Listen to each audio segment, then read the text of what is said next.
Hey guys, it's Mark from Team How To. Our team has scoured the web to bring you the latest and most relevant content. If you find this video helpful, please remember to like and subscribe. Hey guys, it's Mark from TeamHowTo.com. Today I'm going to show you something really simple, just how to take the background white off of an icon like this, or just anything that you're looking to have a transparent background. So you can put it on your website or YouTube channel, whatever you're up to. And it's really simple.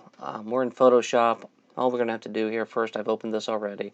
We'll make a new layer. A couple ways to do it. We can right click and duplicate this layer so that we have a copy of this, because you can't work on the original background because you can see it's locked here.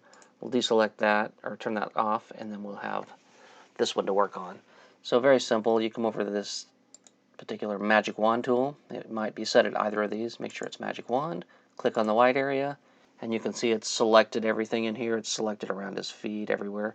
Just hit the delete key, and nothing's left but the background. It's just that simple.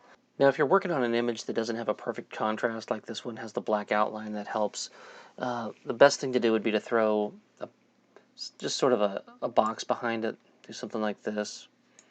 You see, I came up and chose this tool. Sorry, I'm moving fast. And then you come over and basically drag this one below the other.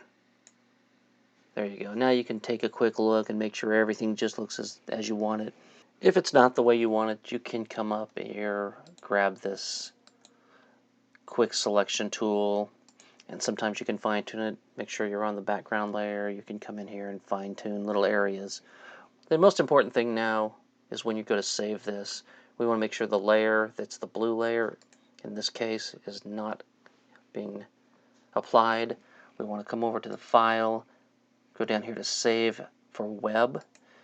Very important, because if you don't save for web and use the transparency option, you won't hold the transparency. It'll just be white again.